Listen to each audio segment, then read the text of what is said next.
আসসালামু আলাইকুম। আজকে আমি বানিয়ে দেখাচ্ছি পালং শাক বড়ি দিয়ে আলু তরকারি। বড়িটাকে লাল লাল করে ভেজে নিয়েছি। ভেজে জল অল্প ভিজিয়ে দেবো কিছুক্ষণের জন্য। দিয়ে এর মধ্যে আদা রসুন বাটা দিয়ে দিলাম। অল্প পরিমাণে নুন দিয়ে দিলাম। জিরে গুঁড়ো দিয়ে দিয়েছি। হলুদ গুঁড়ো, লঙ্কা গুঁড়ো দিয়ে মশলাটাকে ভালো করে কষিয়ে নিতে হবে।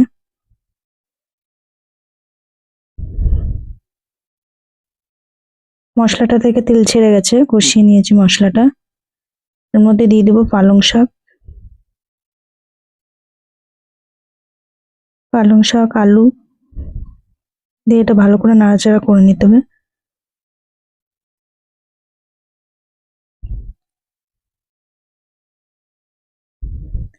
দেখুন সবজিটা নরম হয়ে গেছে, শাক গলে গেছে, আলু সব নরম হয়ে গেছে। রান্নাটা করতে বেশিক্ষণ লাগে না। ভিজিয়ে রাখা বড়িগুলো দিয়ে দিলাম। শীতকালে কিন্তু এই পালং শাক ভীষণ ভালো লাগে, টেস্ট হয়। এটা ভালো করে নেড়ে চেড়ে নিয়েছি।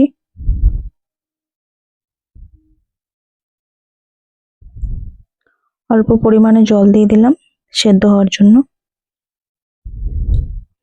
রান্নাটা কমপ্লিট। দেখুন মাখা মাখা হয়ে গেছে তরকারিটা।